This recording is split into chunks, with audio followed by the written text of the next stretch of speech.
જય શ્રી કૃષ્ણ મિત્રો, કેમ છો? મજામાં? આજે આપણે બનાવવાનો છે રાજસ્થાની ડ્રાયફ્રૂટ ચૂરા લડ્ડુ. તો સૌથી પહેલાં એક વાટકી ભરી મેં ઘઉંનો લોટ લીધો છે. થોડી બદામ લેવાની છે, થોડી દ્રાક્ષ લેવાની છે, થોડા કાજુ લેવાના છે, પમ્પકિન સીડ થોડા લેવાના છે, પછી સૂકું ટોપરું છીણી લીધેલું છે, પછી અંજીર છે, ઘી છે દેશી અને ગોળ છે. કેવી રીતે બનાવવું છે પૂરો વિડીયો શેર કરું છું. ડ્રાયફ્રૂટ તમારા જોડે ઓછા વધારે હોય તો ચાલે, કેમ કે બધા ડ્રાયફ્રૂટ બધાના ઘર હોય એવું જરૂરી નથી ને.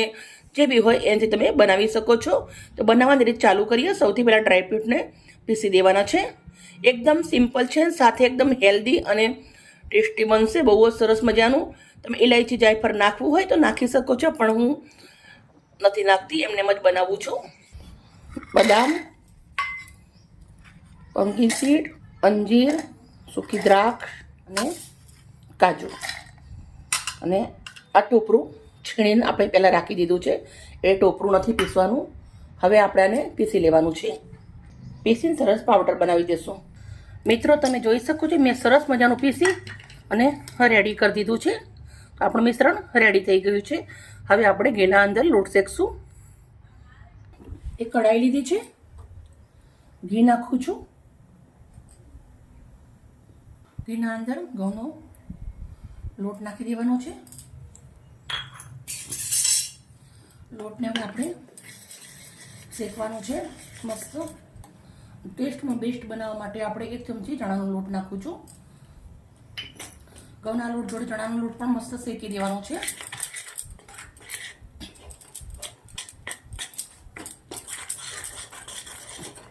બંને લોટને સરસ સુગંધ આવે ત્યાર સુધી આપણે સરસ શેકવાનો છે.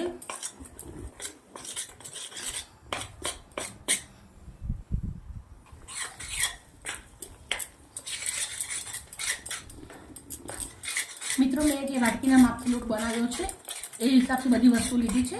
તમે લોટ થોડો વધારે, પરિવાર મોટો હોય તો તમારે વસ્તુ પણ થોડી વધારે નાખવાની, ઘી પણ થોડું વધારે નાખવાનું. સરસ મજાનું સુગંધ આવી જાય ત્યાં સુધી આ લોટને આપણે શેકવાનું છે. આ મિનિમમ 5 થી 7 મિનિટ લાગે છે શેકતે. એકદમ ધીમા તાપે શેકવાનું છે. સરસ મિત્રો, આપણે ગુજરાતના અંદર લડ્ડુ બનાવતા જ હોઈએ છીએ, પણ આ કંઈક નવી રીતે બનાવું છું કે થોડોક ટેસ્ટ અલગ આવશે તમને, તો મજા આવશે. એકવાર જરૂરથી ટ્રાય કરજો તમારા પરિવાર માટે. હવે આપણો સરસ મજાનો લોટ શેકવા આવી ગયો છે. 2 મિનિટ જેવું હજી આપણે આને શેકવાનો છે. તમે જોઈ શકો છો, થોડો ડાર્ક થવા દેશું. સરસ મજાનો લોટ આપણો શેકવા આવી ગયો છે. હવે અંદર આપણે ટોપરું નાખી દઈશું. પહેલાં 2 મિનિટ ટોપરાને આવી રીતે લોટના જોડે શેકી લેશું.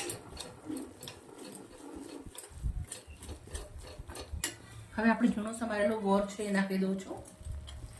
ગોળ નાખ્યા પછી એકવાર આપણે આવી રીતે મિક્સ કરી દેવાનું છે. ગોળ એકદમ ઝીણો સમાર દેવાનો છે, એ લોટના અંદર જલ્દી ઓગળી જાય.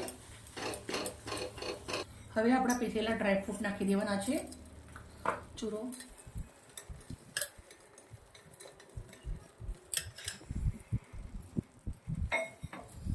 હવે આપણે સરસ મિક્સ કરી દઈશું. ગેસનો તાપ એકદમ મેં ધીમો કરી દીધો છે. સરસ મજાનું મિક્સ કરી દઈશું આવી રીતે. હવે મિત્રો મેં ગેસને બંધ કરી દઉં છું. આપણું સરસ મજાનું રેડી થઈ ગયું છે. 2 મિનિટ ઠંડુ પડે એટલે આપણે એના લડ્ડુ બનાવી દઈશું. તમે જોઈ શકો છો, મસ્ત મજાનું આવી રીતે થઈ જાય એટલે આપણો લડ્ડુ રેડી થઈ જશે. 2 મિનિટ લઈને લડ્ડુ વાળશું.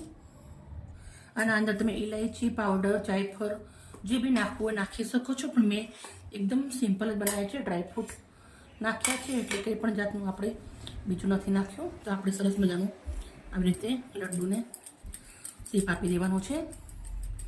આવી રીતના હું નાના નાના જ બનાવું છું, કેમ કે ડ્રાયફ્રૂટથી ભરેલા છે એટલે થોડું જ ખાતામાં આપણે મોઢે આવી જાય.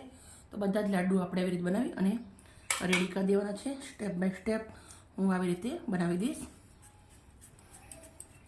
એકદમ આસાનીથી મિત્રો બની અને રેડી થઈ જાય છે. એકદમ તમે પહેલી વાર બનાવતા હશો તો એ તમારાથી સરસ બની જશે.